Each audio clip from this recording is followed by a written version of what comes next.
I was wiping down my garage workbench when I noticed Patricia Hendricks standing at the end of my driveway.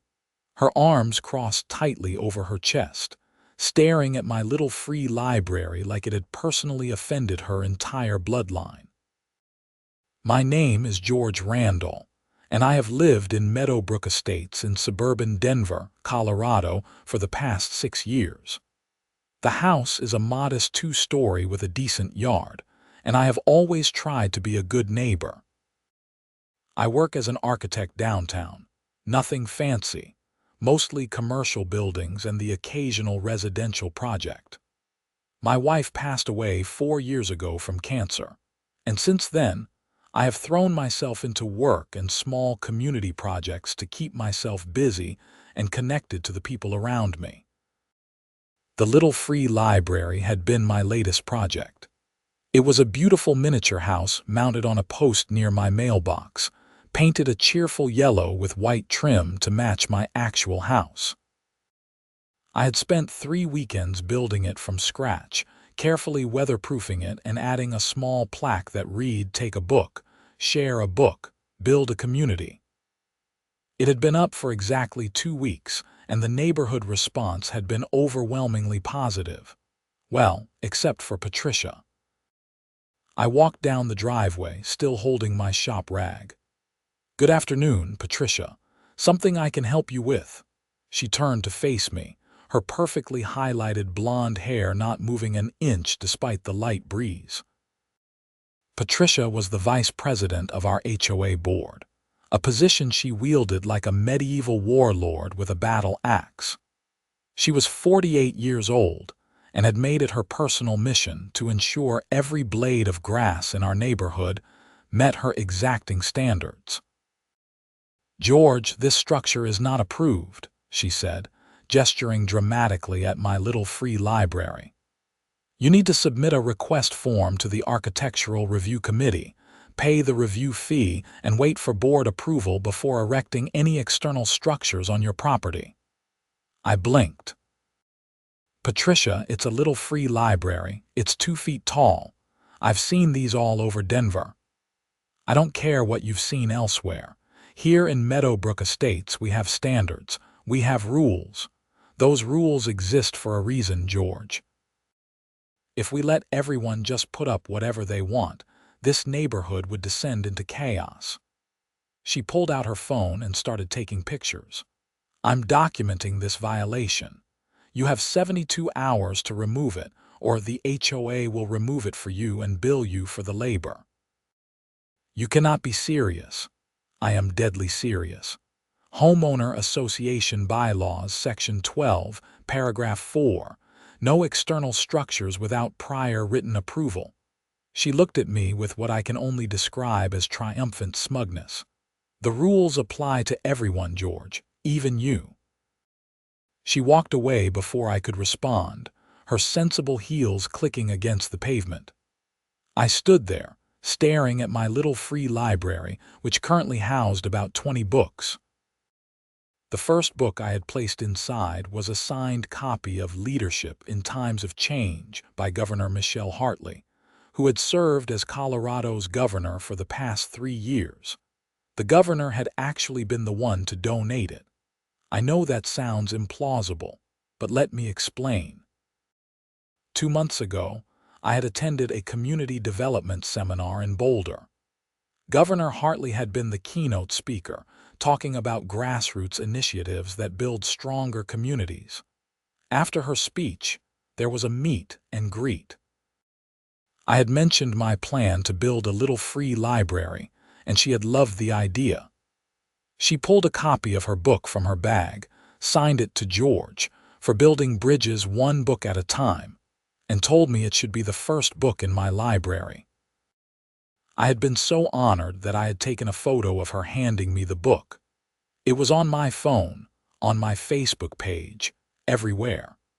Several of my neighbors had seen it and thought it was amazing that the governor had supported such a simple but meaningful community project.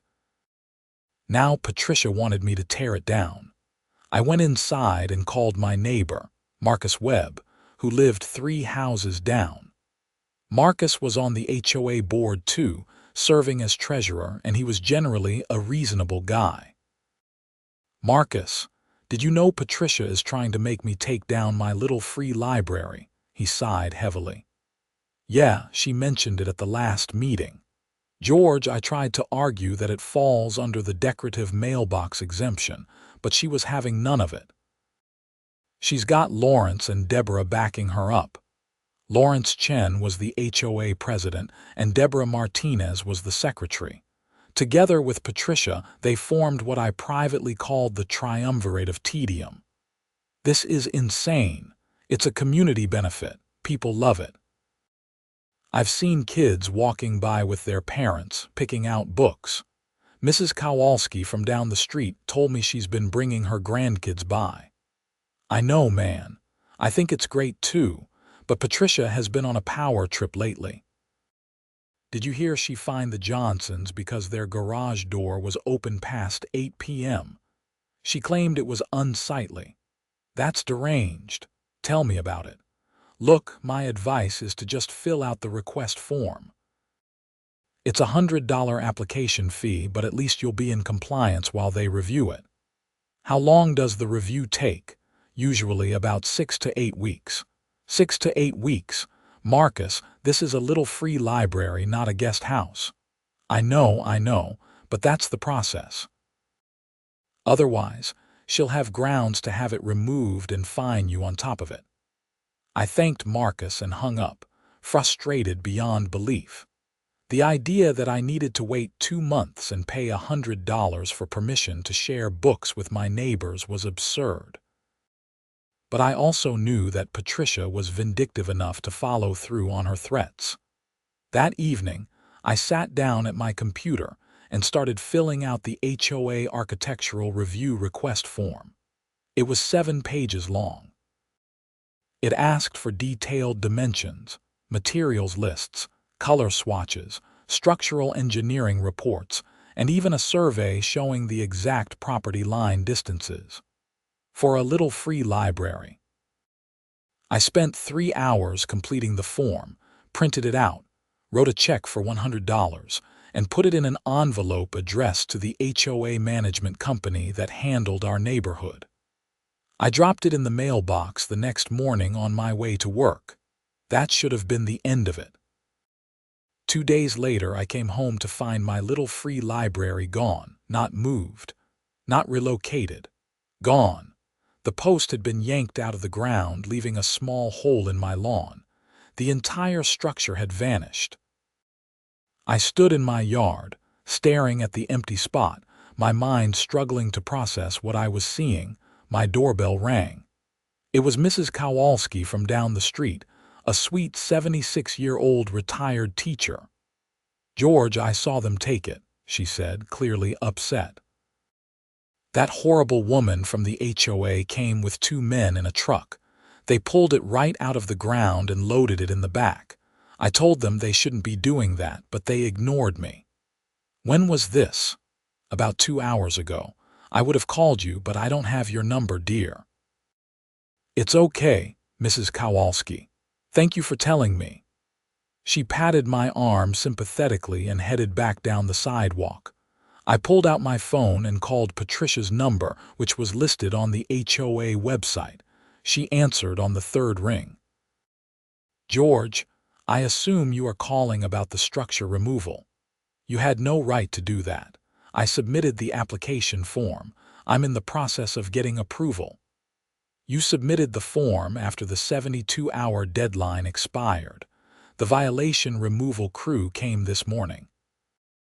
As per HOA bylaws, you'll be receiving a bill for $350 for the removal service, plus a $200 fine for the initial violation." "Patricia, this is insane. Where is my little free library?" "It's been disposed of." "Disposed of? You mean you destroyed it?" "The HOA is not responsible for storing removed violations. If you wanted to keep it, you should have removed it yourself within the deadline." My hands were shaking. There were books in there, personal property, books that belonged to other people who had donated them. Should have thought of that before you erected an unapproved structure." Her voice was maddeningly calm. "You'll receive the invoice in the mail within 5 business days. Have a nice evening, George." She hung up. I stood in my driveway, absolutely livid. They had not just removed my little free library. They had destroyed it, along with every book inside, including the signed copy from Governor Hartley. I went inside and did something I had not done in 4 years. I poured myself a large glass of whiskey and sat down to think. The next morning, I called the HOA management company directly. I got a customer service representative named Jennifer who sounded sympathetic but ultimately unhelpful. "Sir, I understand your frustration, but the HOA board has the authority to remove code violations from properties. If you want to dispute the fine, you can request a hearing with the board." "When can that happen?" "The next board meeting is in 3 weeks." 3 weeks? They destroyed my property yesterday. "I'm sorry, sir. That's the earliest available date." I requested the hearing and hung up, seething. Then I did what any rational person in 2025 would do. I posted about it on social media. I wrote a detailed Facebook post explaining what had happened, including the photo of Governor Hartley giving me the book. I tagged the governor's official page, though I didn't expect anything to come of it.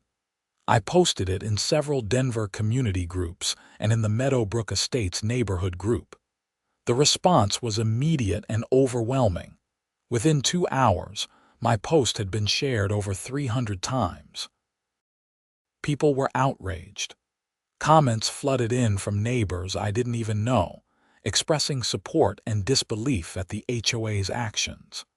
Several people mentioned they had taken books from my little free library and wanted to return them or contribute to building a new one. Then something unexpected happened. Governor Hartley's social media team saw the post. At 4:30 that afternoon, the governor's official Twitter account tweeted, "Disappointed to hear about the removal of George Randall's little free library in Meadowbrook Estates. Community literacy projects like these make Colorado stronger. HOAs should support, not suppress, civic engagement." The tweet went viral. Local news stations picked it up. By 6 p.m., I had 3 different reporters emailing and calling me, asking for interviews. I was shell-shocked by how quickly it had escalated, but I agreed to talk to Channel 7 News, Denver's ABC affiliate. The reporter, a sharp woman named Angela Morno, came to my house that evening with a camera crew.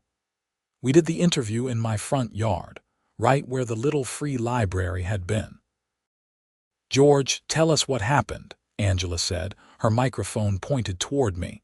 I walked her through the entire timeline. Building the library, Patricia's threat, submitting the application, coming home to find it destroyed. I showed her the photo of the governor giving me the book on my phone. I showed her screenshots of the overwhelming community support. "Have you heard from the HOA since this went public?" Angela asked. "Not a word. And they destroyed a book personally donated by Governor Hartley, along with about 20 other books that neighbors had donated. All of it gone." The story aired on the 10 o'clock news that night.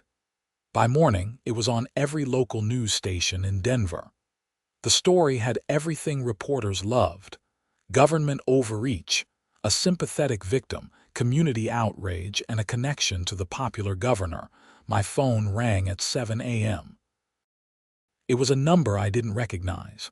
"Mr. Randall, this is Sarah Chen from Governor Hartley's office. The governor would like to speak with you if you have a moment." My heart skipped. Yes, of course." There was a brief hold, and then I heard Governor Hartley's familiar voice. "George, good morning. I'm sorry to call so early, but I wanted to reach out personally. I saw what happened to your little free library, and I'm appalled. Governor, I'm so sorry about your book. I know it was signed and personal, and I feel terrible that it was destroyed. George, Please don't apologize. You did nothing wrong. What happened to you is exactly the kind of bureaucratic overreach that drives people crazy about local governance. I've dealt with my share of overzealous HOAs, trust me. I want to help if I can. I honestly don't know what can be done. They're allowed to enforce their rules, even if those rules are ridiculous. Maybe. But they're not allowed to destroy personal property without due process. Those books didn't belong to the HOA. They belong to you and your neighbors. I've asked my legal counsel to look into this. In the meantime, I'd like to come by your neighborhood this week and personally help you rebuild the library. Would that be all right? I was stunned. Governor, you don't have to do that. I know you're incredibly busy. George, this is exactly the kind of thing I want to support. Community building, literacy, civic engagement. These are not just talking points for me. They matter. Besides, your HOA needs to learn that they can't just bully people and destroy community assets without consequences. We scheduled a time for Friday afternoon. When I hung up, I realized I was grinning for the first time in days. The story continued to grow. By Wednesday, it had been picked up by national news outlets.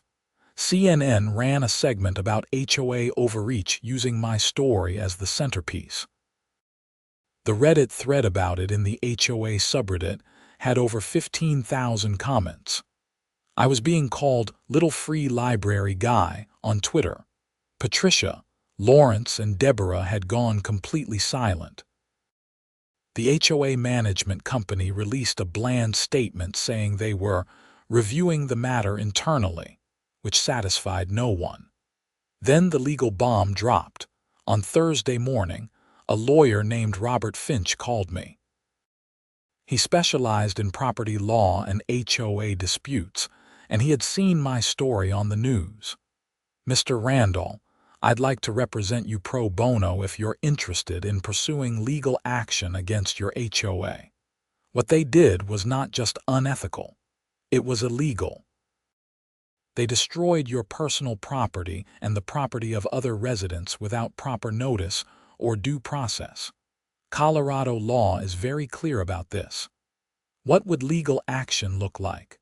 We would sue the HOA for the value of the destroyed property, damages, and legal fees. More importantly, we would seek an injunction preventing them from interfering with your little free library going forward. We might also pursue individual claims against the board members who authorized this action, particularly if we can show they acted in bad faith. Individual claims. You mean against Patricia, Lawrence, and Deborah personally? Yes. If they acted outside the scope of their authority or violated Colorado statutes, they can be held personally liable.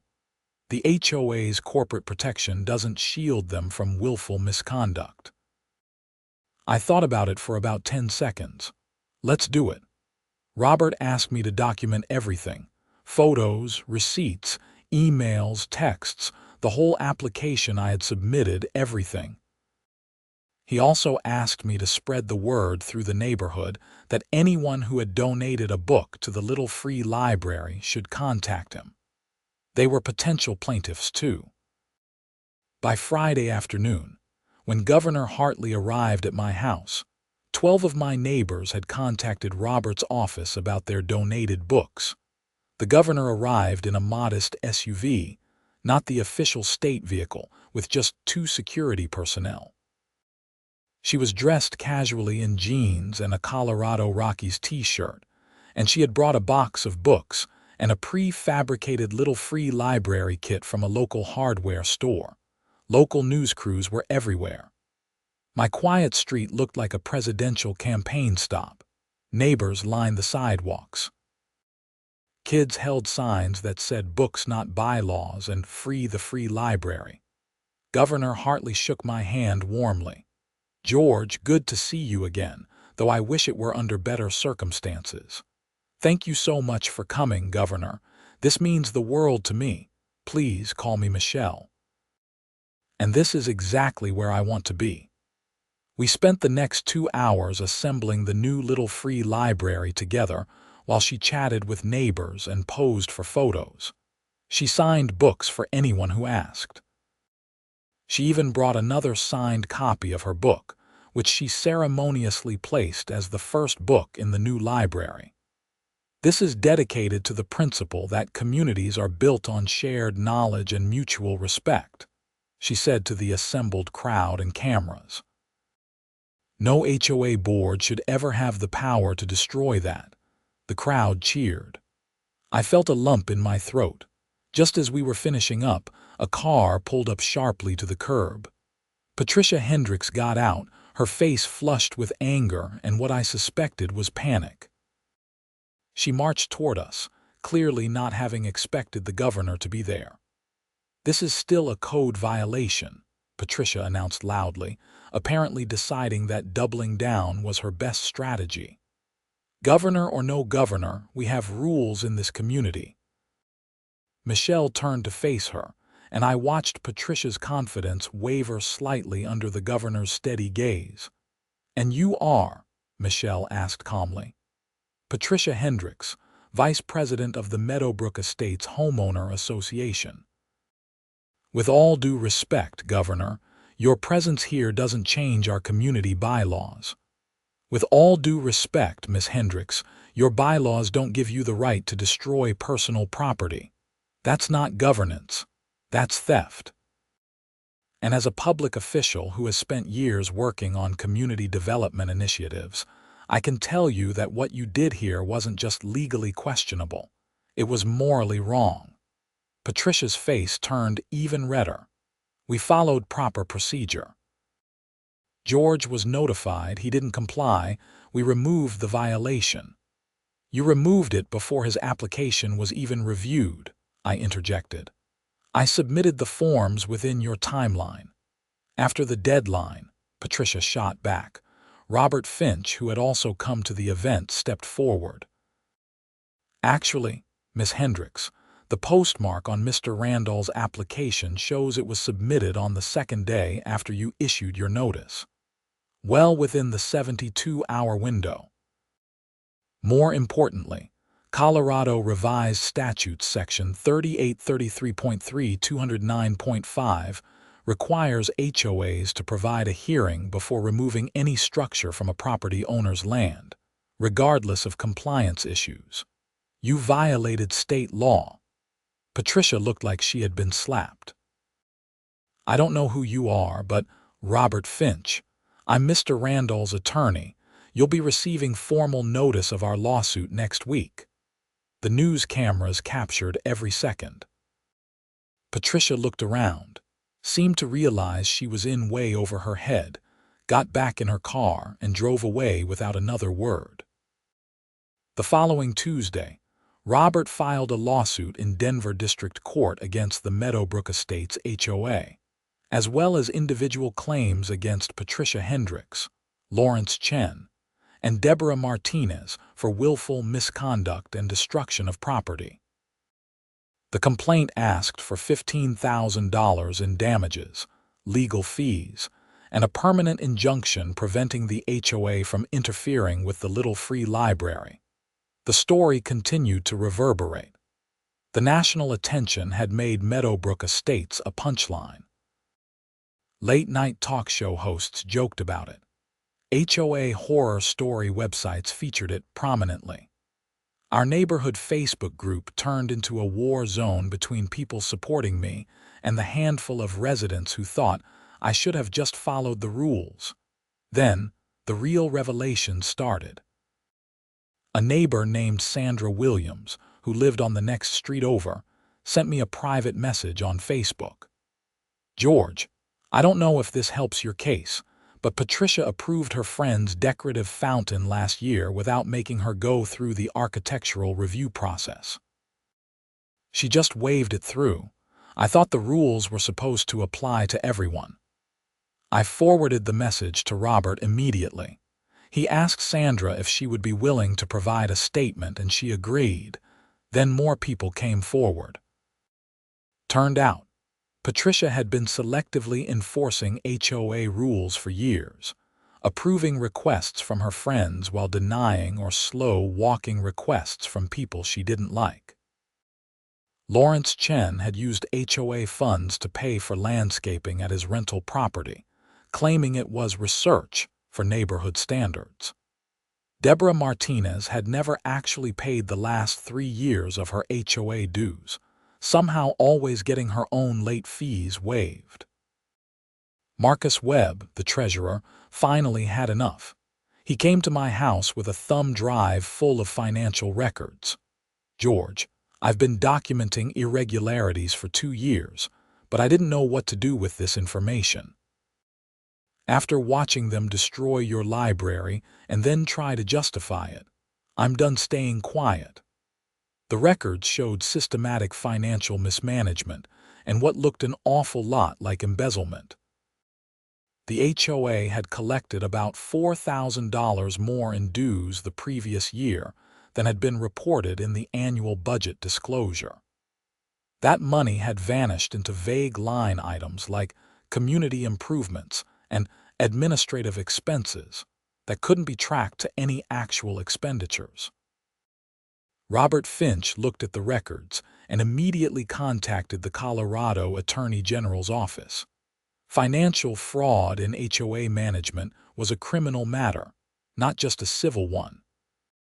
By the end of March, 3 months after my little free library had been destroyed, the situation had escalated far beyond anything I had imagined. The Attorney General's office opened a formal investigation into the Meadowbrook Estates, HOA. Robert filed an amended complaint expanding the lawsuit to include claims of fraud and breach of fiduciary duty. And the HOA's management company, trying to avoid liability, released a statement saying that Patricia, Lawrence, and Deborah had been acting outside their authority and against company recommendations. The 3 of them hired a criminal defense attorney. The neighborhood was in complete chaos. An emergency HOA meeting was called to remove the board members, and over 200 residents showed up at the community center. I attended with Robert. Patricia tried to defend herself. "This is a witch hunt orchestrated by George Randall and enabled by political interference. We were doing our jobs, enforcing the rules that all of you agreed to when you bought your homes." A man I didn't recognize stood up. "You charged me $500 to approve a fence, then made me wait 4 months while you approved your sister's fence in 2 weeks. Don't talk to me about fair enforcement." Another woman shouted, "Where did my dues money go? I've been paying faithfully for 7 years, and our community pool is falling apart, but somehow there's never any money to fix it." The meeting devolved into shouting. Eventually, a vote was held. Patricia Hendricks, Lawrence Chen, and Deborah Martinez were removed from the HOA board by a vote of 187 to 6. Marcus Webb was appointed interim president. One of the first things he did was issue a formal apology to me on behalf of the HOA and approve my little free library application retroactively. But the legal proceedings continued. In May, the Attorney General's office filed criminal charges against Patricia and Lawrence for theft and fraud. They had allegedly taken approximately $12,000 from HOA funds over 3 years, disguising the theft through fake invoices and inflated vendor payments. Deborah was charged as an accessory for helping to cover up the discrepancies. My civil lawsuit was settled in June. The HOA's insurance company, desperate to avoid further publicity, paid me $18,000 in damages and agreed to all of Robert's requested injunctions. More importantly, 11 of my neighbors who had donated books also received settlements of $500 each. But what meant the most to me was not the money. Governor Hartley invited me to the state capitol in July for a bill signing. She had worked with the state legislature to pass the Community Library Protection Act. a new law that specifically exempted little free libraries and similar community amenities from HOA architectural review processes. The law also strengthened protections against HOA overreach and created stricter oversight for HOA financial management. I stood next to her as she signed the bill into law, using multiple pens that she handed out to supporters. She gave me the first one. "George, what started as an act of community building became a catalyst for real reform," she said during the signing ceremony.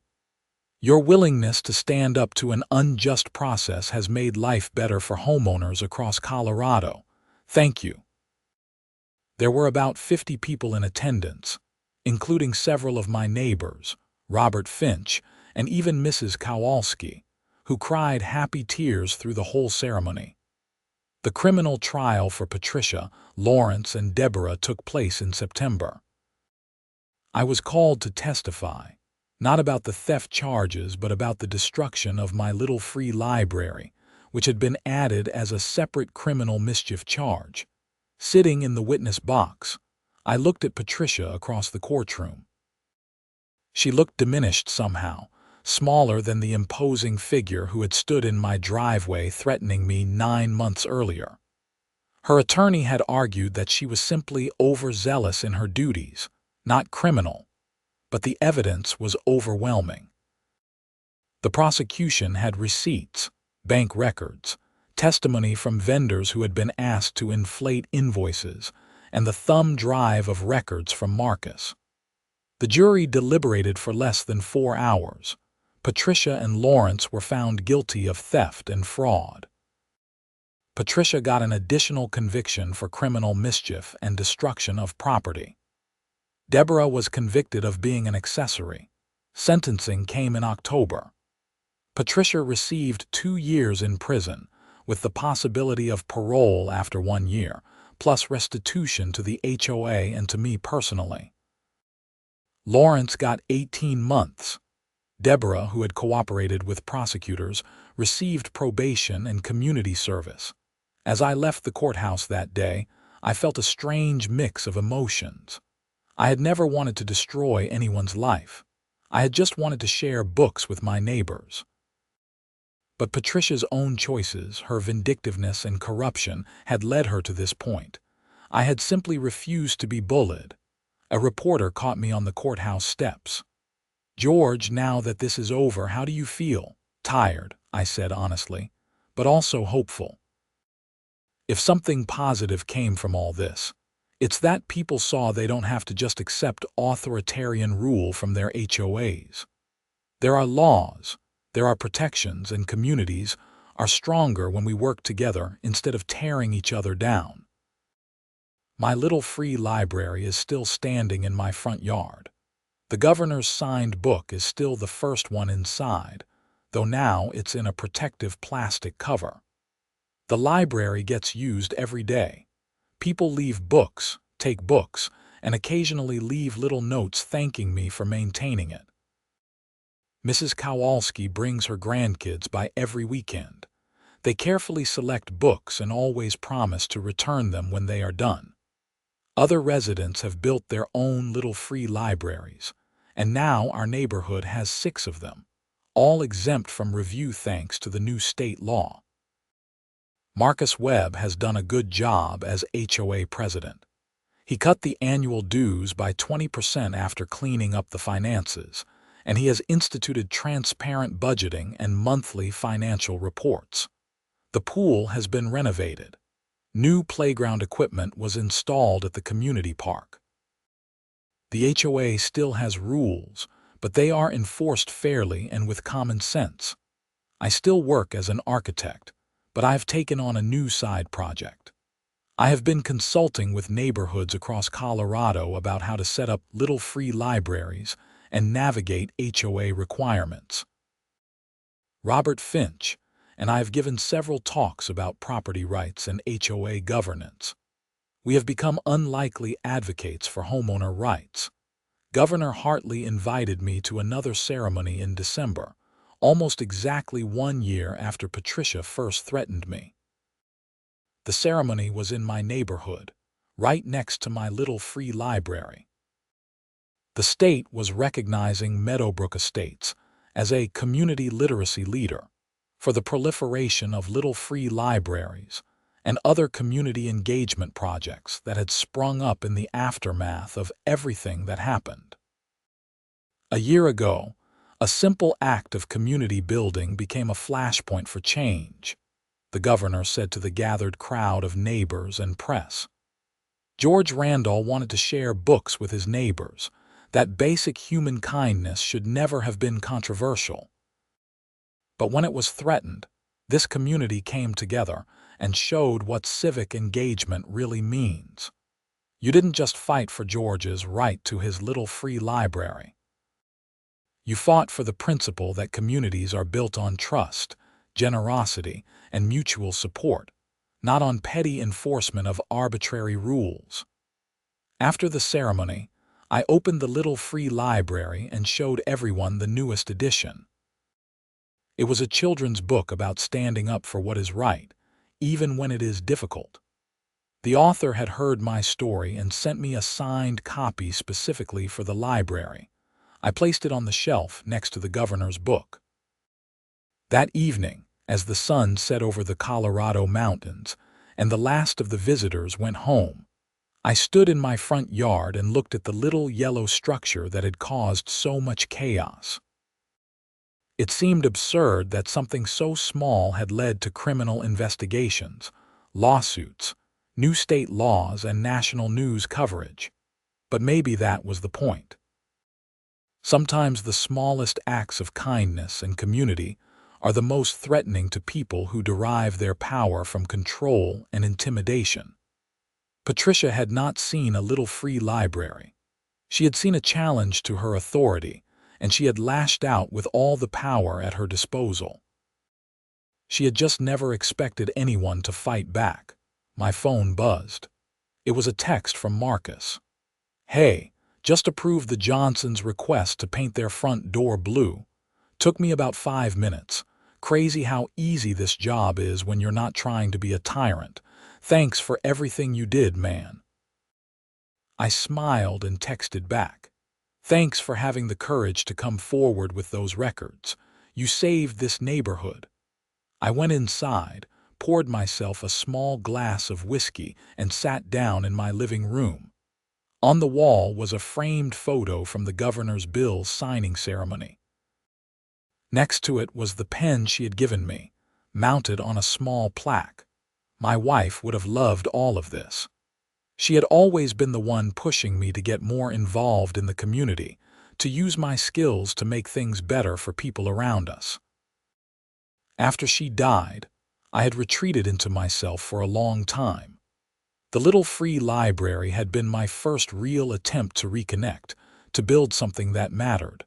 I had built more than I ever imagined. The legal settlement money, after Robert's fees, had been donated to literacy programs in Denver. I did not need it, and it felt right to put it towards something that aligned with what the little free library represented. Governor Hartley had attended that donation ceremony too, presenting the check to the Denver Public Library Foundation. As I sat there, reflecting on the past year, I heard a knock at my door. It was a couple I had seen around the neighborhood but never really talked to. They were young, maybe late 20s, and they looked nervous. "Mr. Randall, sorry to bother you so late. I'm David and this is my wife, Emily. We live over on Maple Street." "Nice to meet you both. What can I do for you?" Emily held up a book. "We wanted to return this to your little free library. Our daughter checked it out 3 months ago and we just found it under her bed. We felt terrible when we realized how long we had it, especially with everything that happened." I waved off her concern. "That is what it is there for. Keep it as long as you need. That is the whole point." "Are you sure?" David asked. "We thought there might be like a time limit or something." I laughed. "No time limits, no late fees, no rules except be kind and share what you can. That is the deal." They both looked relieved. Emily smiled. "We think what you did was amazing. Standing up to the HOA like that, a lot of people would have just backed down. I almost did, I admitted. But sometimes you reach a point where backing down feels worse than fighting, and I had a lot of help. The governor, my lawyer, neighbors like you who supported the idea. None of this was just me. Still, David said, you started it. You built something good and you defended it. That matters. After they left, I walked outside one more time. The street was quiet, lit by warm street lamps. I could see other little free libraries from where I stood, small beacons of community sharing dotting the neighborhood.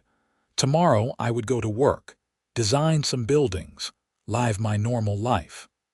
But tonight, I let myself feel proud of what had happened. Not proud of destroying Patricia or the others, but proud that a community had come together, that unjust rules had been challenged and changed, and that something as simple as sharing books had sparked a genuine movement toward better governance and stronger neighborhoods. I walked over to my little free library and opened the small door. Inside, I could see the spines of dozens of books in the dim light. Someone had left a note on top of the stack. Thank you for this. My son discovered a love of reading because of your library. You changed his life. I carefully folded the note and put it in my pocket. Then I closed the library door and went back inside my house. The fight had been exhausting, sometimes infuriating and occasionally scary. But it had been worth it. Every single moment of it had been worth it. As I turned off the lights and headed upstairs to bed, I thought about the quote that Governor Hartley had written in her book. To George, for building bridges one book at a time. Bridges. That was what community was supposed to be about. Not walls, not rules designed to keep people in line, but bridges that connected us, that allowed us to share our knowledge and experiences and make each other's lives richer. My little free library was a bridge. A small one, maybe, but a bridge nonetheless. And nobody, not Patricia Hendricks or any other petty tyrant with a clipboard and a power complex, was ever going to tear it down again. I slept well that night, better than I had in months. The fight was over. Justice had been served. The laws had been changed.